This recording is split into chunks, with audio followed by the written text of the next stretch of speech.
جو کچھ آسمانوں میں اور جو کچھ زمین میں ہے سب اللہ ہی کا ہے. تم اپنے دلوں کی بات کو ظاہر کرو گے تو اور چھپاؤ گے تو اللہ تم سے اس کا حساب لے گا. پھر وہ جسے چاہے مغفرت کرے اور جسے چاہے عذاب دے، اور اللہ ہر چیز پر قادر ہے.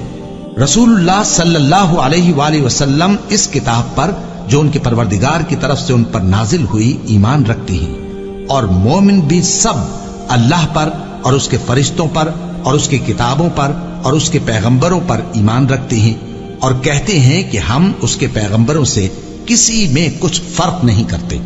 اور وہ اللہ سے عرض کرتے ہیں کہ ہم نے تیرا حکم سنا اور قبول کیا. اے پروردگار، ہم تیری بخشش مانگتے ہیں اور تیری ہی طرف لوٹ کر جانا ہے. اللہ کسی شخص کو اس کی طاقت سے زیادہ کا ذمہ دار نہیں بناتا. اچھے کام کرے گا تو اس کو ان کا فائدہ ملے گا، برے کرے گا تو اسے ان کا نقصان پہنچے گا. اے پروردگار، اگر ہم سے بھول یا چوک ہو گئی ہو تو ہم سے مواخذہ نہ کیجو. اے پروردگار، ہم پر ایسا بوجھ نہ ڈالیو جیسا تو نے ہم سے پہلے لوگوں پر ڈالا تھا. اے پروردگار، جتنا بوجھ اٹھانے کی ہم میں طاقت نہیں اتنا بوجھ ہم پر نہ رکھیو.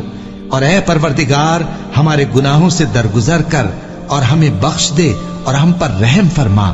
تو ہی ہمارا مددگار ہے، سو ہم کو کافروں پر غالب کر.